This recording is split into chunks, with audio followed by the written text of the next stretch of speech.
এ মাহে রমজান মাসের দ্বিতীয় জুমায় ফিলিস্তিনের মুসলমান গাজাতে যারা ইসরাইল জালেম বাহিনীর জুলুমের শিকার হয়েছে এবং তাদের বর্বরিত হামলার কারণে আল্লাহ তাআলা যেই তাজা তাজা প্রাণগুলো রোজা অবস্থায় ৩০০ মানুষ আমাদের ফিলিস্তিনের গাজার মুসলমানেরা ইন্তেকাল করেছে, শহীদের মর্তবা লাভ করেছে।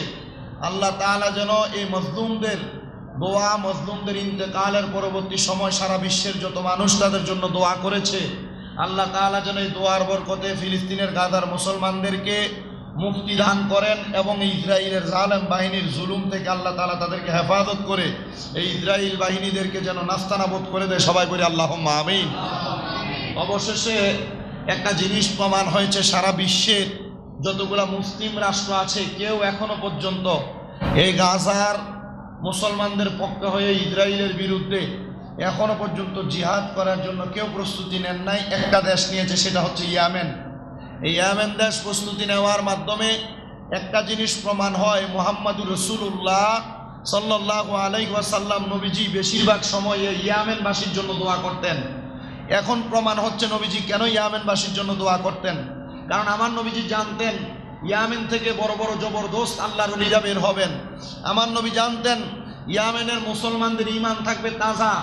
ইয়েমেনের মুসলমানরা অন্য কোনো মুসলমান নাস্তানাবুদ, অন্য কোনো মুসলমান জুলুমের শিকার হলে এই ইয়েমেনের মুসলমানেরা তাদের পক্ষ হইয়া তরবারি ধরবে।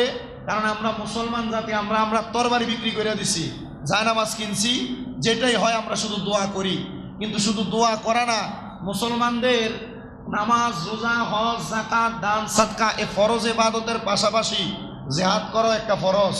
তবে জিহাদের নামে মারামারি নয়, দ্বন্দ্ব নয়, কাটাকাটি নয়।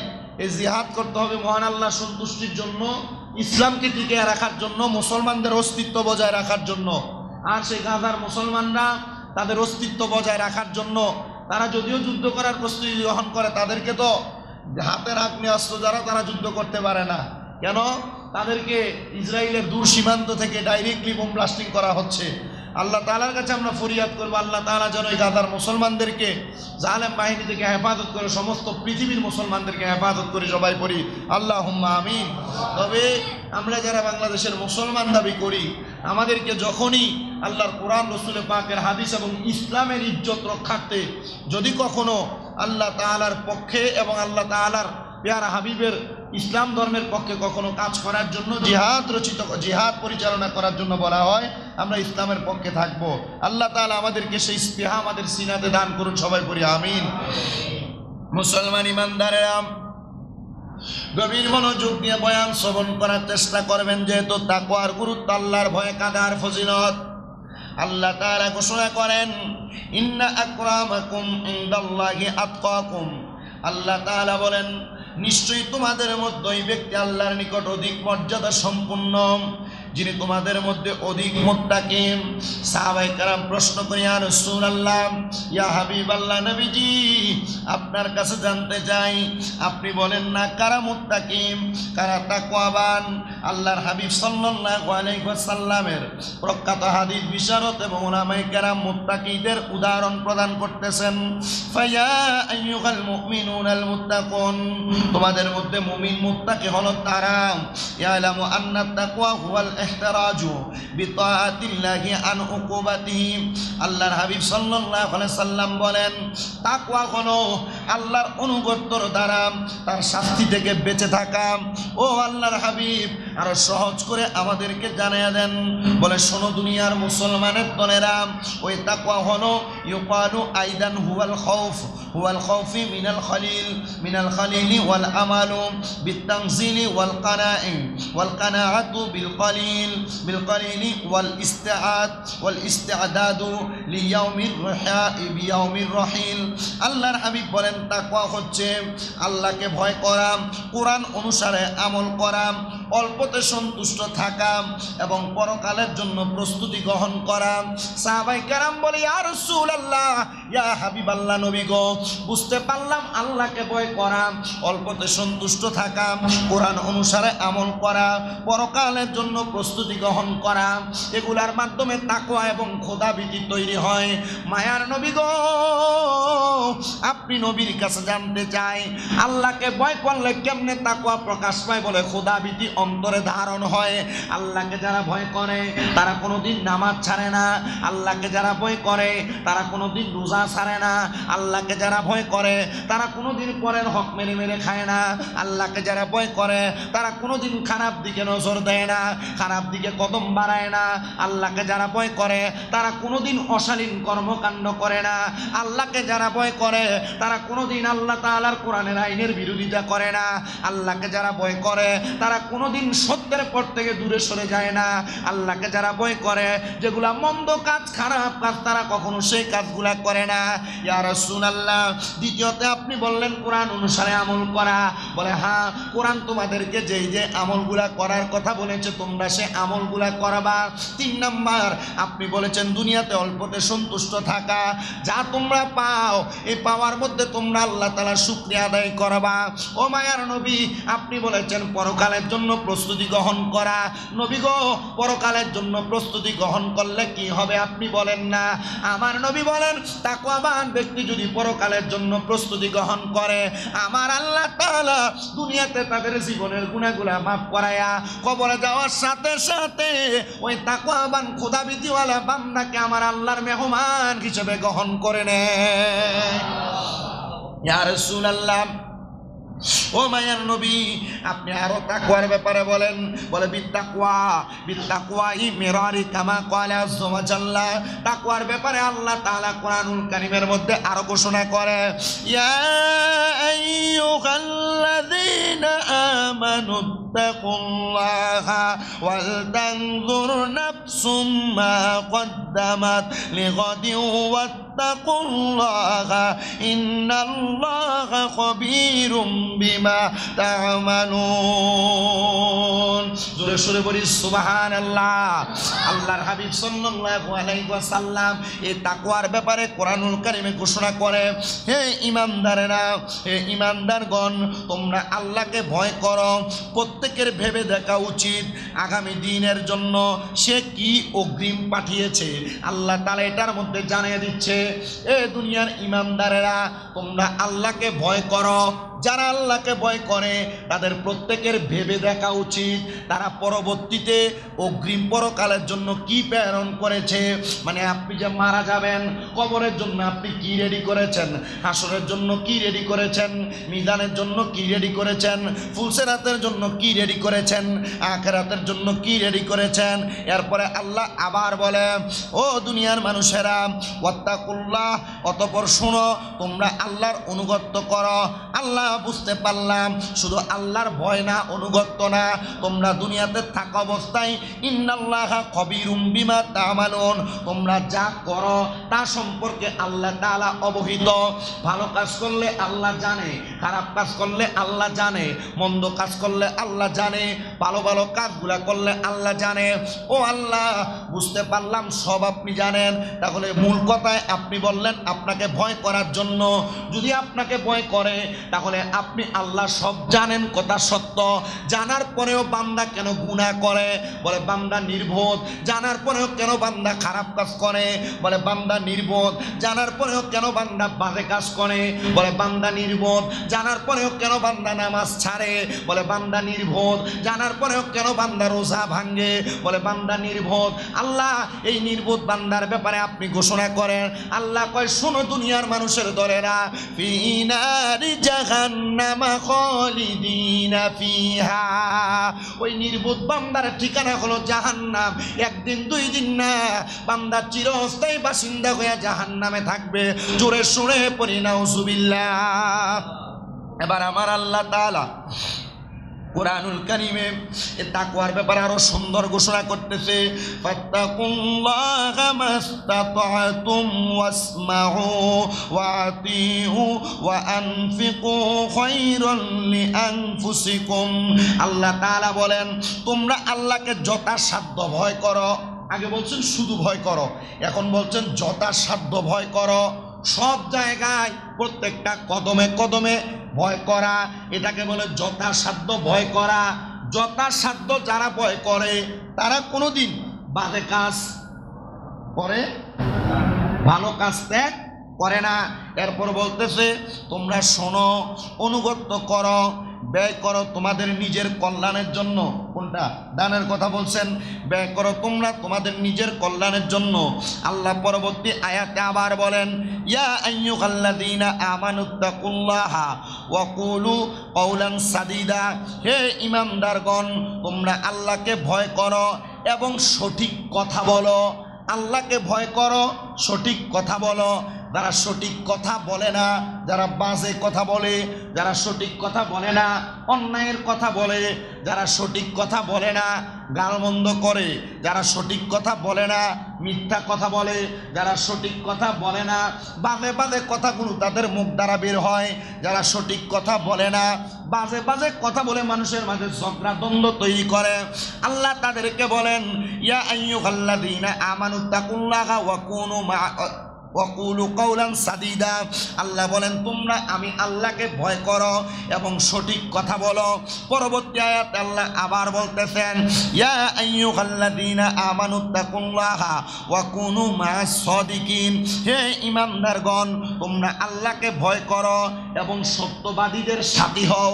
মিথ্যাবাদীর না, খারাপ লোকের না, আল্লাহ বলেন সত্যবাদীদের সাথী হও। যারা আল্লাহকে ভয় করে তারা বাজে লোকের সাথী হয় না, তারা সাথী হয় সত্যবাদীদের। সুবহানাল্লাহ। আল্লাহ তাআলা এবার পরবর্তী আয়াতের মাধ্যমে আরো জানায়া দেয়, নবীর হাদিসের মাধ্যমে আরো জানায়া দেয়, ক্বালা আবু উমামাতা সামিতু রাসূলুল্লাহি সাল্লাল্লাহু আলাইহি ওয়াসাল্লাম ইয়াখতুবু ফি হাজ্জাতিল ওয়াদাই। আল্লাহর নবী বিদায় হজের ভাষণে বক্তব্য দিয়েছেন। আবু উমামা রাদিয়াল্লাহু তাআলা আনহু হাদিস বর্ণনা করে বলেন, নবী আমার বলতে শুনেছি, আমার নবী বলেন তোমরা তোমাদের প্রতিপালককে আল্লাহকে ভয় করো, তোমরা 5 ওয়াক্ত নামাজ পড়ো, তোমরা রমজানের রোজা রাখো, তোমরা তোমাদের সম্পদের যাকাত দাও, আর 4 নাম্বার তোমরা তোমাদের আমিরের অনুসরণ করো, তবে তোমরা তোমাদের রবের জান্নাতে প্রবেশ করতে পারবে। 5টা কাজ করলে জান্নাতে প্রবেশ করতে পারবেন। 1 নাম্বার আল্লাহকে ভয় করলে, 2 নাম্বার 5 ওয়াক্ত নামাজ পড়লে, 3 নাম্বার রমজানের রোজা রাখলে, 4 নাম্বার আমরা যদি আমাদের সম্পদের যাকাত দেই, 5 নাম্বার আমিরের অনুসরণ করলে। মারহাবা কইবেন না? এই 5 কাম করলে জান্নাত, 5 কাম করলে জান্নাত।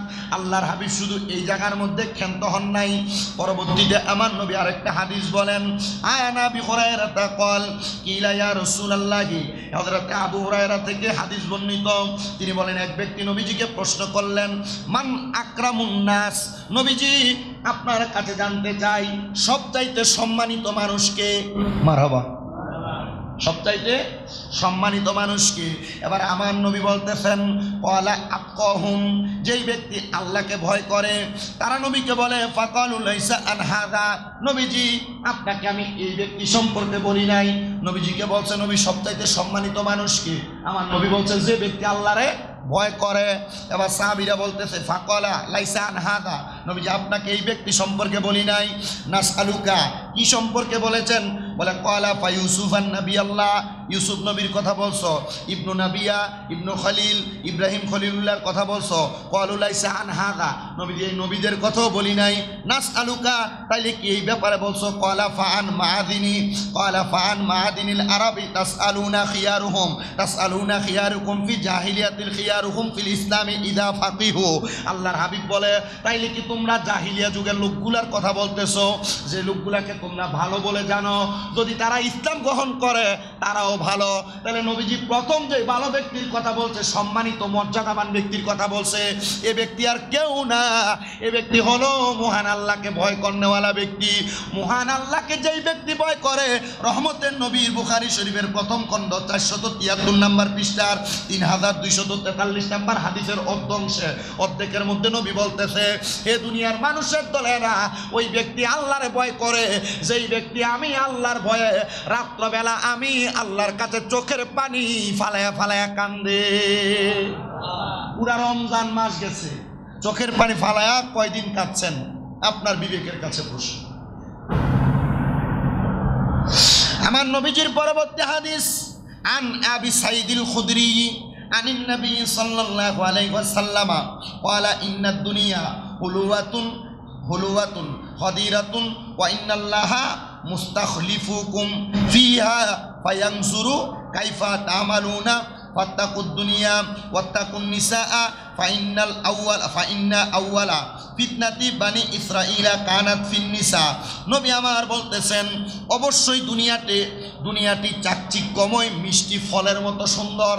দুনিয়াকে নবীজি বলছেন চাকচিক্যময় মিষ্টি ফলের মতো সুন্দর। আমার নবী বলেন, আল্লাহর দুনিয়াতে তোমাদেরকে প্রতিনিধিযুক্ত করেছেন, তবে লক্ষ্য করেছেন দুনিয়াতে তোমরা কিভাবে কাজ করো, দুনিয়াতে তোমরা কিভাবে চলে বেড়াও। নবীজি বলতেছেন, তোমরা দুনিয়া এবং নারী জাতি থেকে সতর্ক থাকো। কয়টা জিনিস? দুইটা জিনিস থেকে সতর্ক থাকো।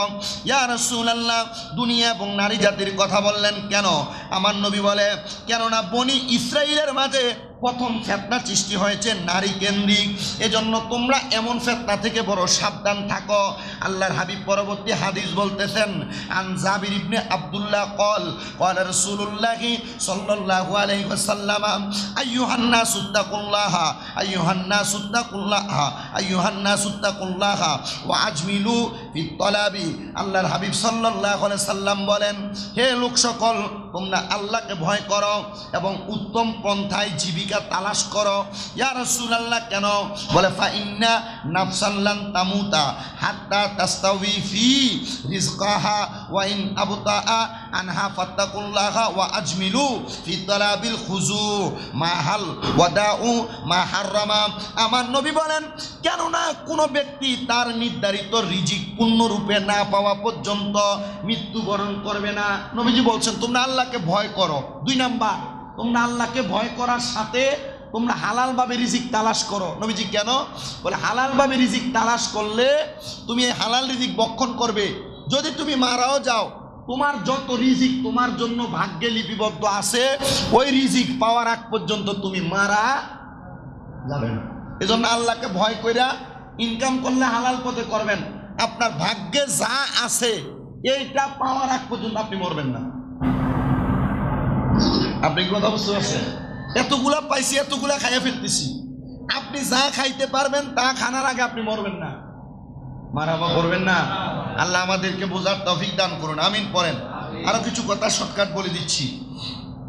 নবীজি সাল্লাল্লাহু আলাইহি ওয়াসাল্লাম বলেন, দুনিয়ার মানুষ তাকওয়ার ফজিলত সম্পর্কে আল্লাহ তাআলার বাণী, আল্লাহকে ভয় করো, আল্লাহর জন্য মুক্তির পথ বের করো।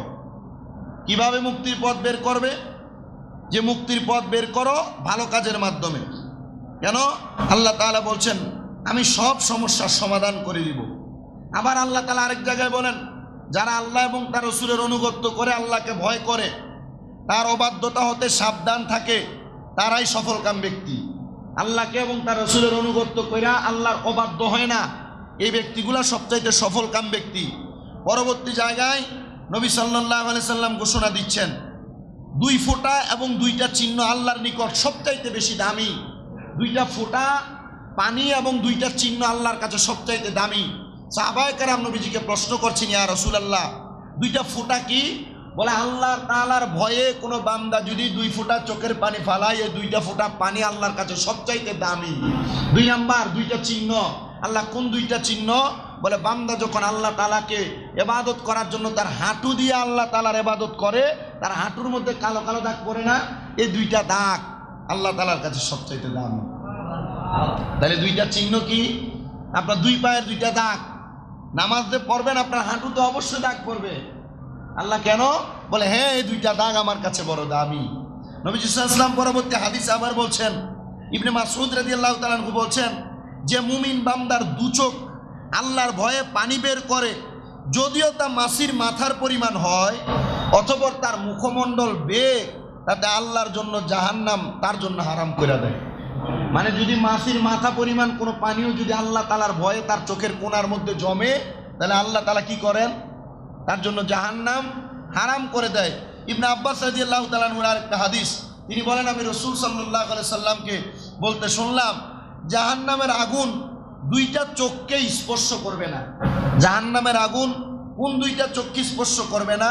বলে এক নাম্বার, যেই দুইটা চোখ আল্লাহ তাআলার ভয়ে কান্নাকাটি করেছে, আর যেই দুইটা চোখ দুনিয়ার জমিনের ভিতরে থাকা অবস্থায় আল্লাহ তাআলার ভয়ে রাত্রি যাপন করেছে। কোন দুইটা চোখ আল্লাহ তাআলার ভয়ে রাত্রি যাপন করে? কারা? যারা আল্লাহ তাআলার খুশি করার জন্য রাত্রবেলা ইবাদত করে, সজাগ থাকে। আর ওই দুইটা চোখ, যে দুইটা চোখ আল্লাহকে ভয় করে করে ক্রন্দন করে। এর পরবর্তী আরেকটা হাদিস নবীজি বলেন যে আমাকে কোরআন মাজিদ পাঠ করে শোনাও। আমি এক সাহাবীকে বললাম, এক সাহাবী বলেন আমি কোরআন তেলাওয়াত করতে করতে সূরা নিসার ওই আয়াত পর্যন্ত পৌঁছাইলাম যে আয়াতে আমার আল্লাহ তাআলা ঘোষণা করছে, যখন আমি প্রত্যেক উম্মত থেকে একজন করে সাক্ষী উপস্থিত করব, আপনাকে তাদের বিরুদ্ধে সাক্ষী রূপে উপস্থিত করব। মানে আদম থেকে ঈসা নবী পর্যন্ত যত নবী, সব নবীদের থেকে একজন একজন করে প্রতিনিধি আল্লাহ তাআলা সাক্ষী হিসেবে প্রেরণ করবেন, উপস্থিত করবেন। আর এদের সবার সাক্ষী হিসেবে আল্লাহ তাআলা নবীজিকে দাঁড় করাবেন। ইয়া রাসূলুল্লাহ, আপনি না 570 খ্রিস্টাব্দে আসছেন, আপনি না আবার 63 বছর পরে চলে গেছেন, আদম থেকে ঈসা নবী পর্যন্ত আপনি জানেন কেমনে? বলে আল্লাহ আমারে জানায়, আমি নবী তাদের সাক্ষী দিব। তখন কি অবস্থা হবে? আমি ওই সাহাবীর দিকে তাকায় তাকায় কান্না করলাম। নবীজি কেন? বলে আমি কান্না করলাম এজন্য, বনি ইসরাইল আদম আলাইহিস সালাতু ওয়াস সালাম থেকে এই পর্যন্ত যত উম্মত দুনিয়াতে আসছে, এদের মধ্যে বেশি মানুষ আল্লাহর ভয়ে কান্না করে নাই, আল্লাহর ভয়ে রাত্রি যাপন করে নাই। এরা দুনিয়ার বিলাসিতা নিয়ে ব্যস্ত ছিল। ও মুসলমান, আল্লাহর ভয়ে কান্না করলে, দুনিয়ার বিলাসিতা ত্যাগ করে আল্লাহকে সন্তুষ্ট করার জন্য রাত্রবেলা সজাগ থেকে আল্লাহ তাআলার ইবাদত করলে আল্লাহ তাআলার কাছে ওই বান্দা সবচাইতে দামি বান্দা হয়ে যায়। এজন্য নবী কান্না করে করে বলছেন, ও দুনিয়ার মানুষ শুনে নাও, শুনে নাও, ওয়া ইয়াত্তাকিল্লাহা ইউকাফির আনহু সাইয়্যাতিহি ওয়া ইউআযযিম লাহু আজরান। আল্লাহর হাবিব বলেন, যেই ব্যক্তি আল্লাহকে ভয় করে তিনি তার পাপ মোচন করে দেয় এবং তাকে মহামূল্যবান পুরস্কার দান করে। সাহাবায়ে কেরাম নবীজিকে প্রশ্ন করছিল, ইয়া রাসূলুল্লাহ, মহামূল্যবান পুরস্কার তো দেয়, ওই পুরস্কার কি? বলে ওই পুরস্কার হলো জান্নাতের সুন্দর বাসস্থান, সুন্দর আবাসস্থল। আমি আপনাদের সবার কাছে এতটুকু আবদার করব, মাহে রমজানুল মুবারক আমাদের কাছে আগমন করেছিল, কিন্তু আগমন করার পরে 20টা রোজা কিভাবে চলে গেছে আমরা টেরও পাই নাই। আব্বা, এই মাহে রমজানের বাকি 10টা দিন, এই 10 দিন আজকে রাত্রে থেকেই তো লাইলাতুল কদরের নামাজ পড়া শুরু হবে। এই লাইলাতুল কদরের নামাজগুলো পড়ে পড়ে আল্লাহর কাছে কান্না করেন, আল্লাহর কাছে চাইেন।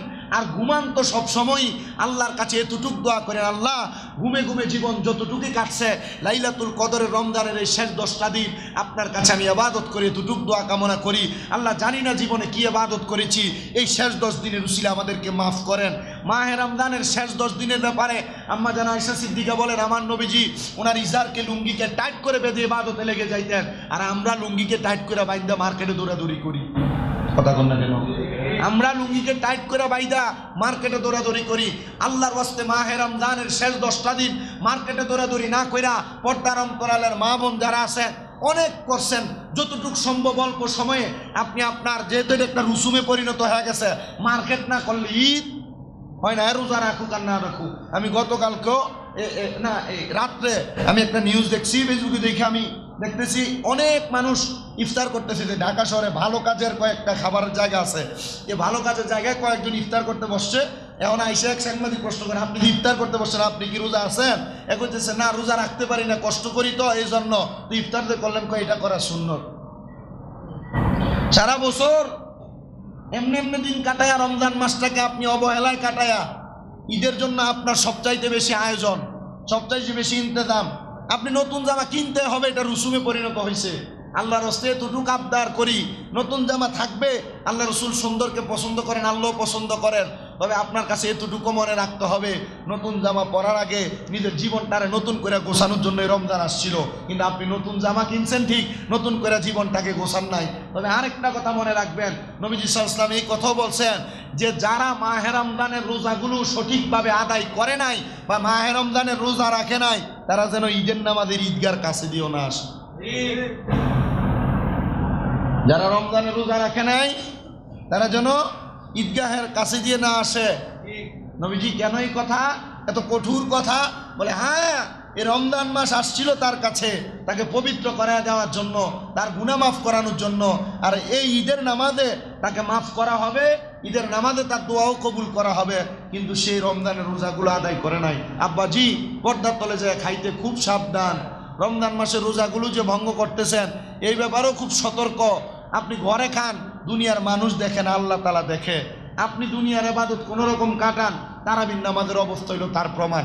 এখনো পর্যন্ত মসজিদ আপনাদের এটা ছোট ছোট হওয়ার কারণে এখনো পর্যন্ত বাইরে একটা কাতার হয়, কিন্তু চিন্তা করি আরো 10 দিন যে বাকি আছে, এই 10 দিন কি অবস্থা হবে আমাদের। আল্লাহ তাআলার কাছে এতটুকু দোয়া কামনা করি, আল্লাহ আমাদেরকে এই 10টা দিন কমপক্ষে আপনার ভয়ে কান্না করার, একটু ইবাদত করার। আমি শিখিয়ে দিছিলাম আপনাদেরকে যে মাহে রমজানের সাহারি করার সময় ভোর রাইতে যখন ওঠেন, খাবারটা খাওয়ার আগে 4 রাকাত তাহাজ্জুদ নামাজ পড়েন। যদি খাবার খাওয়ার পরেও আযানের আগ পর্যন্ত যে সময়টা থাকে 4 রাকাত তাহাজ্জুদ নামাজ পড়েন। বলে হুজুর পড়তাম তো ঠিক আছে, পড়ি ঠিক, কিন্তু আল্লাহর কাছে কানতাম কেমনে? আপনি আল্লাহর কাছে কানদেন, কেমনে কানবেন? আল্লাহ তাআলার কাছে সেজদায় অবনত হইয়া শুধু বেশি বেশি দোয়া করবেন। আমিন করেন। যারা সুন্নত পড়েন নাই 4 রাকাত সুন্নত পড়েন।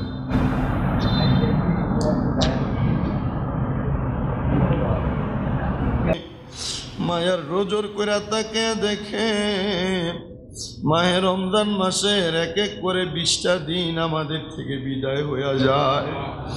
রমজান মাসের 3য় জুমার নামাজ আদায় করার পরে এই দৌলতপুর জামে মসজিদের মুসল্লিনে কেরাম, আমার দাড়ি পাকা মুরব্বী বাবারা, যুবক নওজোয়ান ভাইয়েরা, ছোট ছোট মাসুম বাচ্চারা, পর্দার অন্তরালে কত মা বোনেরা জানি মুনাজাতে হাত বাড়িয়ে দিছে। আল্লাহ তাকে দেখো, কত এতিম জানি হাত বাড়াইছে। ওই এতিমদের জগতের মধ্যে মা নাই, কত এতিম জানি হাত বাড়াইছে যাদের জগতের মধ্যে বাবা নাই। আল্লাহ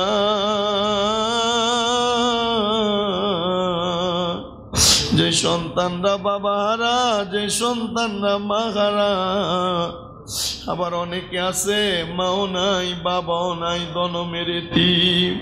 আল্লাহ যাদের মা বাবা কবরে, আম্মা আব্বার জীবনের গুনাহ তুমি আল্লাহ মাফ করে দাও।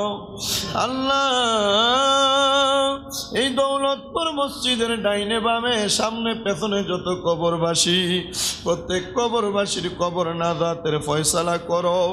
আমাদের প্রত্যেকের জীবনের গুনাহ খাতাগুলা তুমি মাফ করে দাও। আল্লাহ মাহে রমজানের উসিলায় যেমন ভাবে কবরবাসীর কবরের আযাব মাফ করেছো, আল্লাহ তেমন ভাবে আমাদের প্রত্যেকের কবর, আল্লাহ প্রত্যেকের বংশের কবরের আযাব মাফ সারা জনমের মতো করে দিয়ে তাদেরকে নাজাতের ফয়সালা করে দাও।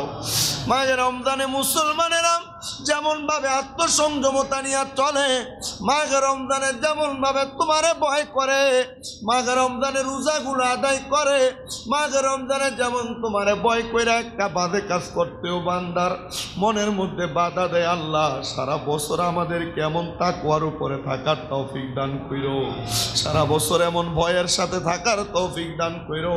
আমাদের প্রত্যেকের জীবনের গুনাহ খাতাগুলা মাফ করে দিও। প্রত্যেকের ব্যবসা বাণিজ্য কাজে কর্মে চাকরিতে বরকত দান করো। আমাদের মধ্যে অনেকে অসুস্থ আছে, দোয়া চাই প্রত্যেকে শেফা আদেলা কামেলা নসিব করো। আমার একজন মুরব্বী বাবা 2 খতম কোরআন তেলাওয়াতের দোয়া বকশিয়ে দেওয়ার জন্য দোয়া চাইছে। আল্লাহ তাদের 2 খতম কোরআন তেলাওয়াত তোমার দরবারে সুপর্দ করলাম, ভুল ভ্রান্তি মাফ করে তুমি কবুল করে নাও। আল্লাহ ফরিয়াদ তোমার দরবারে দাউদের খানা থেকে জনাব মোহাম্মদ আক্তার ভাইয়ের জন্য দোয়া চাওয়া হয়েছে। আল্লাহ ওনাকে আপনি শেফা আদেলা কামেলা নসিব করেন। এমন ভাবে দৌলতপুর এলাকা সহ সারা পৃথিবীর জমিনে যত মানুষের জন্য কাজ করে, মানুষের উন্নয়নের জন্য কাজ করে, তাদেরকেও তুমি কবুল মঞ্জুর করে নাও। আল্লাহ ফরিয়াদ গো তোমার দরবারে মসজিদের প্রত্যেকটা নিয়মিত মুসল্লিদেরকে কবুল করো। যারা নামাজ আদায় করতে পারে না তাদেরকে করার মতো তৌফিক দান করো। যারা যারা সপ্তাহে সপ্তাহে মাসে মাসে মসজিদে দান করে তাদের দানের হাদিয়া তোমার দরবারে কবুল মঞ্জুর করে নাও। আল্লাহ ফরিয়াদ তোমার দরবারে কবুল। এই মসজিদে দুইজন ইতিকাফকারী মুতাকিফ থাকবে। আল্লাহ ইতিকাফকারীদের শরীর স্বাস্থ্য সুস্থ রাখা সুন্দর করে ইতিকাফ আদায় করার তৌফিক দান করো। আর আমরার প্রত্যেকের মরণের আগে